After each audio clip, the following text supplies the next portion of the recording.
بسم الله الرحمن الرحیم. ګرانو ملګرو، تاسو ته په لرن انګلیش ان پښتو چینل کې په هیرالی او ستړي مشو یم.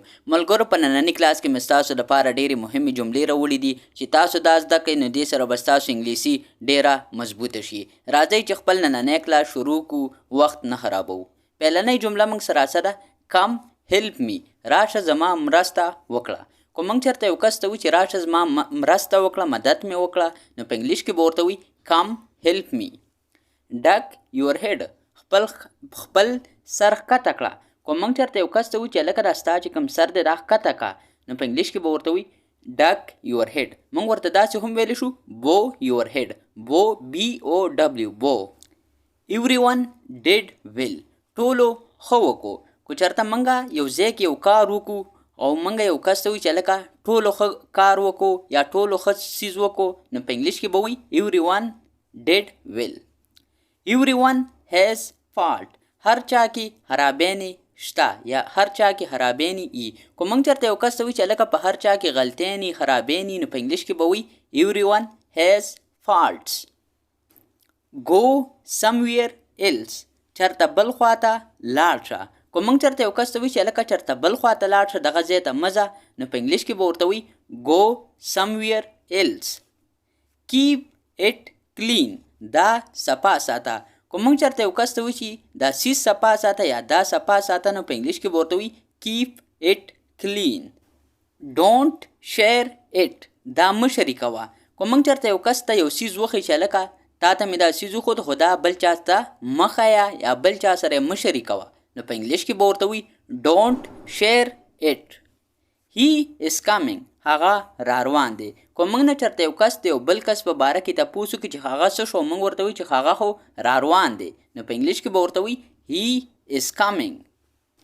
he is on the way، هغه په لاره دی. که موږ چېرته یو کس یادو چې هغه په لاره دی، یعنې په لاره باندې را روان دی، نو موږ به په انګلیش کې څه وایي he is on the way، یعنې هغه په لاره باندې را روان دی، دلته راځي.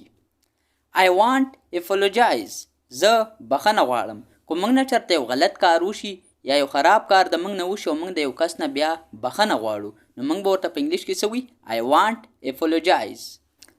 call me tomorrow، سبا ماته زنګ وکړه یا ماته زنګ ووهه. که موږ چېرته یو کس ته وایي چې هلکه سبا ماته زنګ وکړه یا ماته زنګ ووهه، نو په انګلیش کې به ورته وایي call me tomorrow. what is it، دا څه دي. که موږ د یو کس نه چېرته تپوس وکړو چې موږ ورته وایو چې دا څه دي، نو په انګلیش کې به ورته وایي what is it، یعنې دا څه دي. موږ ورته داسې هم ویلی شو what is this، دا څه دي. may I say something، آیا زه څه ووایم. که موږ چېرته د یو کس نه تپوس وکړو چې آیا دې کې زه څه ووایم، نو په انګلیش کې به وایي may I say something. یعنې که چېرته په یو محفل کې خبره وشي او ته خبرې واوري او ته ورته ووایې چې آیا زه په دې خبرو کې زه خپله رای شریکه کړمه، زما چې کم نظر دی هغه شریک کړمه، نو بیا به ورته موږ په انګلیش کې وایي may I say something، یعنې آیا زه څه ووایم. absolutely not، بلکل نه. که موږ چېرته یو کس ته وایو چې بلکل نه، نو په انګلیش کې به ورته وایي absolutely not. he has cheated me، هغه ماله دوکه راکړه. که موږ چېرته یو کس یادو چې هغه خو ماله دوکه راکړه یا ما سره دوکه وکړه، نو په انګلیش کې به وایي he has cheated me، یعنی دوکې ته په انګلیش کې څه وایي چیټ ورته وایي. ملګرو، څومره چې تاسو که چېرته تاسو وایي چې موږ انګلیس مضبوط یاد کړو، نو د هغې دپاره به تاسو څه کوئ، هغه به تاسو وکیبلري ګورئ. نو که چېرته تاسو وکیبلري مضبوط نه، تاسو به انګلیش هم په اسانه طریقې سره ویلی شئ. او بیا هم چې زه تاسو سره کمې مهمې جملې راوړم، نو دا تاسو ګورئ، نو انشاءالله دې سره هم ستاسو انګلیش مضبوط شي. راځئ کلاس مخکې طرف ته بوځو، کلاس تر پایه پورې ضروري ګورئ. I will keep this in mind، دا به زه په خپلو مغزو کې واچوم. که موږ چېرته یو کس ته وایي چې هلکه دا خبره به زه په خپلو مغزو کې واچوم، نو په انګلیش کې به ورته وایي I will keep this in mind. who is to blame، د چا غلطي ده. یعنې دا جمله به تاسو په کوم ځای کې استعمالوئ؟ دا به تاسو په هغه ځای کې استعمالوئ چې کله یو غلط کار وشي. ډېرو کسانو غلط کار کړی او ته ترې تپوس وکړې چې هلکه دا د چا غلطي ده یا د چا غلطي ده، نو په انګلیش کې به ورته وایې who is to blame، یعنی د چا غلطي ده. whom can I trust، زه په چا یقین وکم. خو موږ چېرته یو کس ته وایو چې هلکه زه اوس په چا باندې یقین وکړم، نو په انګلیش کې به وایي whom can I trust. دا به موږ په هغه ځای کې استعمالو کله چې ستاسو په معاشره کې یعنی په چاپېرچال کې تاسو نه اخوا دېخوا څومره خلک اوسېږي یا ستاسو په کوم ځای کې مطلب کاروبار لین دین نو که چېرته ته وایې چې هلکه دا ټول خلکو دوکې کوي وغیره دا څیزونه کوي نو زه په چا باندې اوس یقین وکړم، نو موږ به په انګلیش کې څه وایو whom can I trust. It was not my fault. دا زما غلطي نه وه.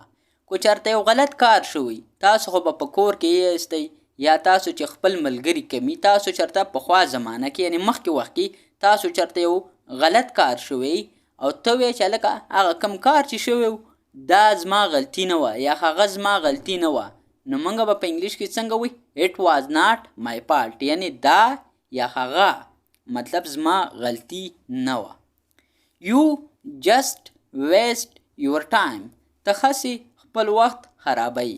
که موږ چېرته یو کس ته وایي چې هلکه مړه دا څه دې راغیستي دي ته خو هسې خپل وخت خرابوي، نو په انګلیش کې به ورته وایي you just waste your time یعنې تاسو به ډېر خلک داسې لیدلي چې هغه هسې خپل ټایم خرابوي هسې یو مطلب تاسو خو که ما چېرته په بهر ملکونو کې تاسو کوم کسان ما ګورئ تاسو به په خپلو دیرو کې یا دلته هم چې څومره کسان دي تاسو به ډېر داسې کسان لیدلی چې هغو هسې په اخوا دېخوا کارونو کې خپل ټایم خرابوي، نو که ته یو کس ته چېرته وایې چې ته هسې خپل وخت خرابوي نو په انګلیش کې به ورته وایې you just waste your time یعنې ته هسې خپل وخت خرابوي.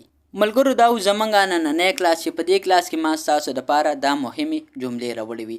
انشاءالله ځینې ملګري ما ته وایي چې ته کلاس ډېر غټ مه جوړوه، نو دې د وجې نه زه کلاس دومره غټ نه جوړوم، خو بیا هم زه دومره کلاس جوړوم چې تاسو ته په هغې کې زه کومې جملې راوړم یا کم لغتونه څه هم وي چې په کلاس کې هغه زه تاسو ته راوړم چې هغې سره ستاسو انګلیسي مضبوطه شي. زما کوشش هر وخت دی چې زه ستاسو دپاره داسې څیز راوړم چې هغې سره تاسو روانه انګلیسي وایي، یعنې کله چې تاسو روانه انګلیسي زده کوئ نو بیا به تاسو ته هېڅ قسمه مسله نه او دا داسې جملې دي چې دې سره به ستاسو انګلیسي روانه زده کیږي. یعنې تاسو چې په خپل کور کې یا په کوم ځای کې په کلي کې په بازار کې په کوم ځای کې هم تاسو ناست یاستئ او تاسو له همدا جملې درځي، یعنې موږ چې کومې خبرې په پښتو کې کوو زما کوشش دی چې هغه زه تاسو ته په انګلیسي کې هم زده کړم.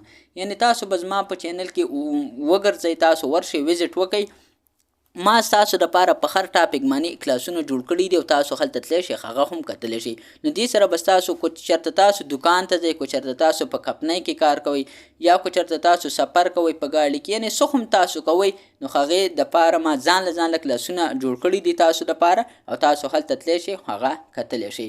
ملګرو زه امید کوم چې دا کلاس به تاسو ته به ډېره پیدا درکړي او که چېرته تاسو ته پیدا درکړي نو ما ته یو ښکلی شانته کمنټ هم وکئ او ویډیو در سره لایک کړئ او د خپل کور ماشومانو سره خو هم ضرور شریکه کړئ.